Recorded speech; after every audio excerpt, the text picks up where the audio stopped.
I hope you guys enjoyed my first attempt at doing something with green screen. That was my clay figure Ender Dragon flying through the sky there. This will be the Ender Dragon's head, and this will also be the second clay figure from the Minecraft series. I don't know that I'll create any more beyond this, but if you guys want me to, let me know in the comments. Throughout this video, I'll be baking this figure multiple different times. It's just something new I wanted to try, and it helps to save all of the squared details since everything in Minecraft is so cubed and squared. Here we have the eyes. These are double layered, just like you saw me make the ton there with pink and purple. We have these horns on the top, and our Ender Dragon's head is ready to get baked.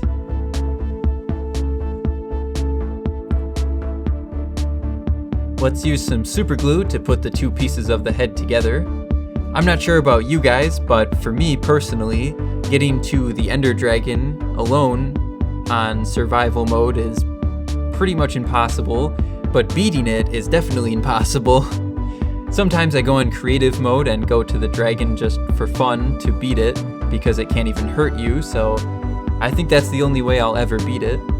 I think after all this time in Minecraft, they really should add more bosses than just this and one other boss. But it's still a fun game to play, it's fun to build things. So let's get back onto the clay creation here. The neck was a little bit long, so I took a piece off. Here we have these spikes going across the whole body and the neck. So this here will be the tail. We'll stick a wire inside of it though, so that we can make it bend. So we sort of have to string this up like a necklace. And let's create a nice bend in there. We can take more of these gray pieces and outline all of these squares with these spikes. And I think the ones on the front of the neck just look a little bit too big, so I took them off and replaced them with smaller ones. I think it looks much nicer now. Now that we have the body and the head, let's make it a little bit more secure by adding some super glue into the neck wire here. We can glue the head right onto the front of it. And well, this dragon is going to need some legs. So let's take some more black clay, lots of it, and fold it over here. How I'm getting this flat sheet is by using my clay roller or pasta machine. I'm using the setting number 1 if you guys are also using a clay machine. The front legs are much more simple than the back legs. We just need this pillar sort of piece and goes on top of a flat piece. Honestly, I'm not sure how many toes a dragon has, so we're gonna go with 4 toes for the front feet, and the back feet will do 3 toes. Here's a reference picture just showing you guys what I work off of when I make these clay figures. I like to get a bunch of different angles to see what he looks like in different positions and such. So the back legs are a little bit more complicated in the sense that they're multiple different pieces put together. So here we have these base pieces here, and we need to cut them at a slant so that they can fit together. But first we're going to make the feet here. As I mentioned, we'll do 3 toes.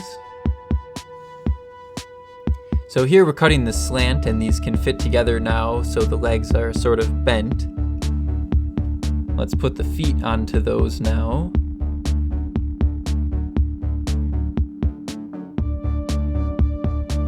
And we know what our dragon is missing now is his wings. So let's just get everything onto the tray right now, and we'll bake that in a little bit. Let's start out with this gray for the outline of the wings. It helps to put it next to the dragon to kind of see how long I want the wings to be. And these will cut out the same way as we did with the back legs, where they're sort of slanted so they fit together. Now we can put it on top of a sheet of black clay and cut out the outline of it, but we'll place it next to the side so it's level and flat with it. And these do look really cool, but they also look a little bit boring. So let's add a little bit more detail. Let's cut out these rounded edges out of them And I think these wings look a lot cooler now. They look much more like a dragon wing. And let's place it on top of the other wing to get the exact same shape.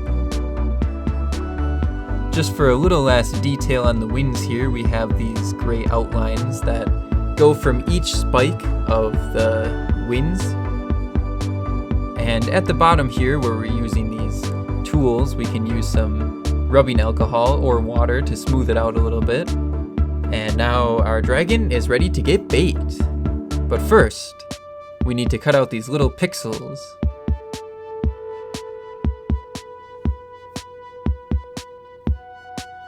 Now, after done baking, let's start putting everything together using some super glue.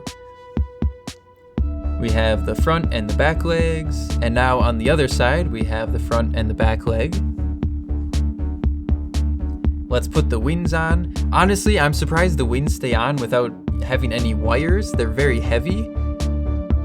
So now, using some wool, this is pink dyed wool. I just bought it dyed, I didn't dye it myself. And we have some purple. Let's lightly wrap those together and put it onto a wire. Be careful not to super glue your fingers to the wire. That happened to me many times. Now we can take these little pixels to really bring it to life like it's in the game and start adding them all over it. I didn't really have much of a system of how to cut out these pieces. They're all just random shapes. Now let's stick it into the dragon's mouth. And finally, guys, that's it, the Ender Dragon.